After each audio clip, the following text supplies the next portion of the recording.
Le pregunta un periodista, ¿qué encargo no aceptaría jamás? Ella responde, cualquiera en el que tuviera que maltratar seres vivos o en el que tuviera que mentir. Se llama Marina Colasanti, tiene 80 años y es ítalo-brasileña. Nació en Asmara, capital de Eritrea, cuando Eritrea era una colonia italiana. Nació, en 1937. Y su infancia se dividió entre 3 continentes, África, Europa y América, siempre escapando de la guerra. Porque cuando tenía 4 años, Eritrea estaba en disputa entre Italia e Inglaterra y su familia se fue a Italia.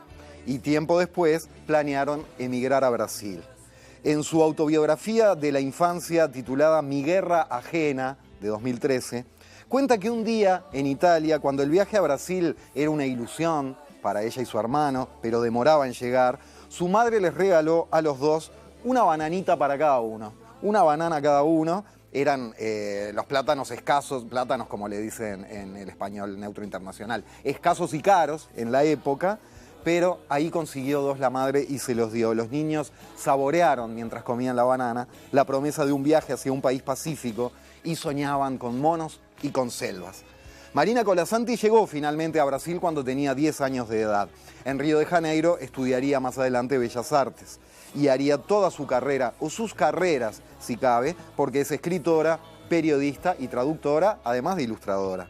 Siendo escritora y mujer, debe estar preparada, como todas ellas, para la vieja pregunta, ¿hay una literatura femenina?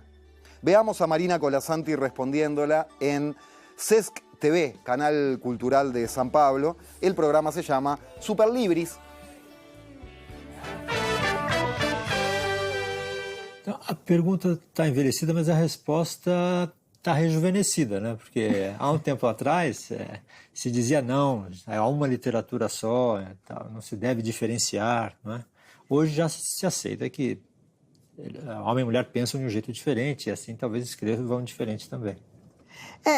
A resposta, você sabe que a pergunta tinha um viés malévolo, porque era feita não tanto aos teóricos quanto às escritoras. Perguntava-se à escritora, você acha que a sua literatura é uma literatura feminina?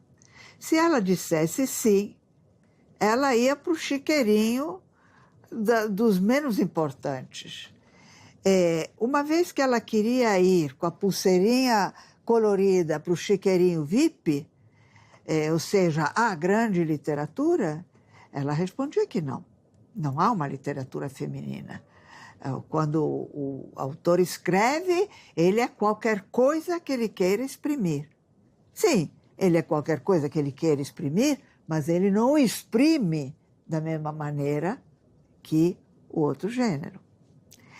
Se fizeram altos estudos, foram feitos estudos de conteúdo, de forma, para ver se identificava a diferença. E é claro que não se achou nada, porque havia um esforço das escritoras femininas, um esforço de imitação ou de contenção. As escritoras do século XIX sabiam que elas tinham que se limitar a determinados temas e a determinadas maneiras de apresentá-lo. Elas não podiam escrever o que quisessem. Havia uma censura. E isso foi levado adiante.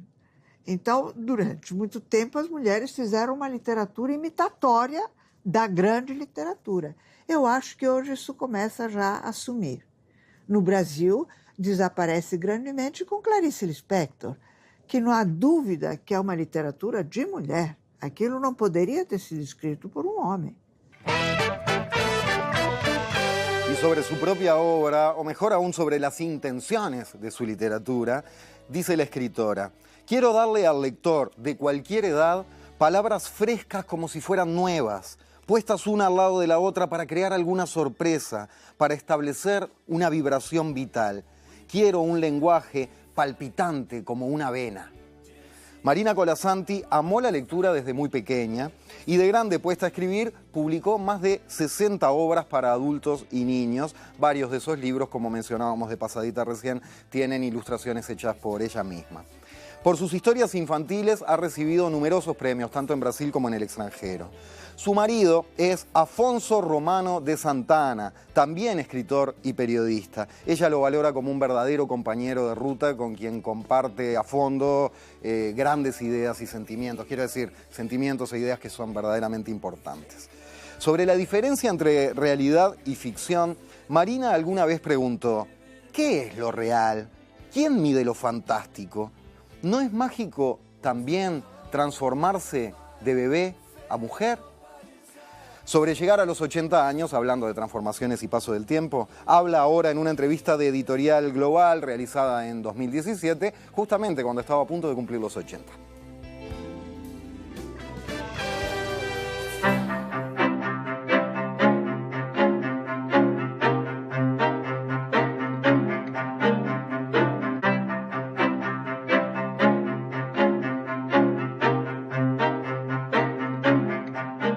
Eu nunca pensei em chegar aos 80 anos. Vou chegar agora em setembro. Eu sempre achei que eu morreria muito cedo, uma tradição familiar. Minha mãe morreu aos 40, as duas irmãs dela também. Eu pensei que eu morreria cedo. Então, ter chegado aos 80 já é uma sorte. A vida tentou me matar várias vezes. E depois se arrependeu ou não conseguiu, quem sabe. De modo que não é nem uma coisa muitíssimo especial, é uma consciência da proximidade do fim. Não é por uma questão de idade que eu escrevo sobre a morte. Eu sempre escrevi sobre a morte. Eu gosto de escrever sobre a morte, porque é um tema de que se fala menos do que se deveria, as pessoas não gostam de falar, e eu adoro entrar por essa porta escura. Eu conto hoje o meu tempo de uma maneira diferente do que eu contava antes. Digo, agora que estou me aproximando dos 80, eu conto com urgência, eu não desperdiço tempo nenhum, porque não sei quanto eu tenho, pode ser pouco, eu ainda tenho muita coisa que escrever, tenho muita coisa que ilustrar, tenho muita coisa que fazer. O tempo se tornou muito mais precioso do que sempre foi.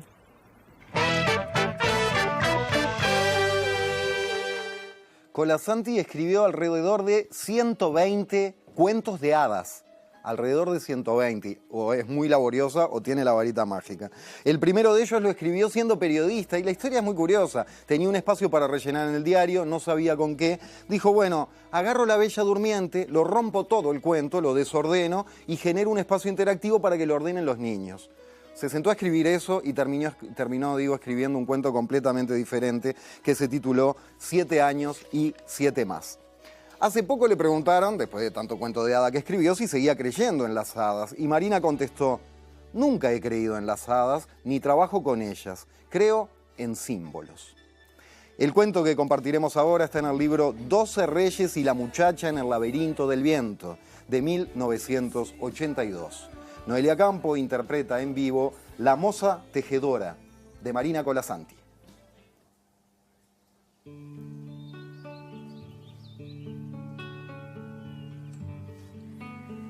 Despertaba aún en lo oscuro, como si oyese al sol llegando detrás de las orillas de la noche.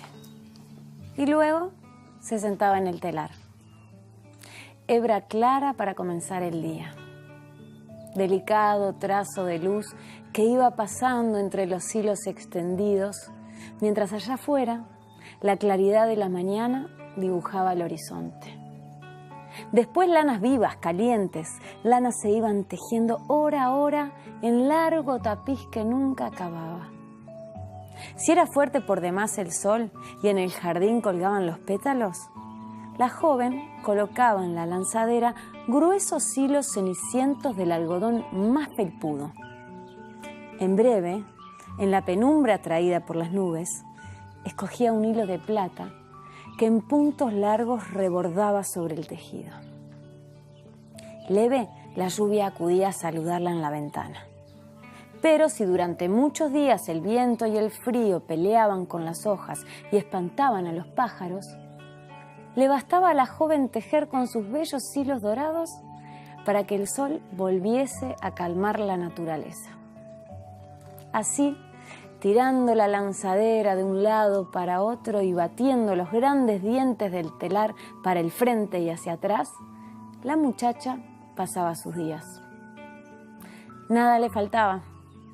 En la hora del hambre tejía un lindo pez con cuidado de escamas, y he aquí que el pez estaba en la mesa, listo para ser comido.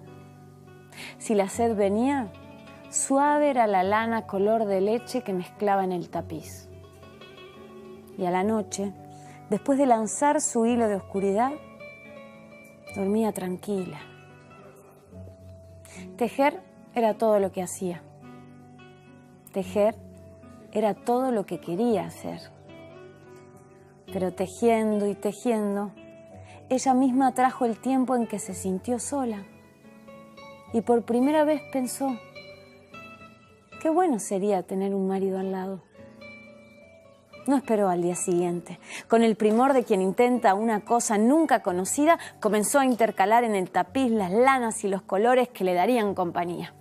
Y poco a poco su dibujo fue apareciendo. Sombrero emplumado, rostro barbado, cuerpo erguido, zapato pulido. Estaba justamente colocando el último hilo cuando tocaron a la puerta. Ni siquiera necesitó abrir.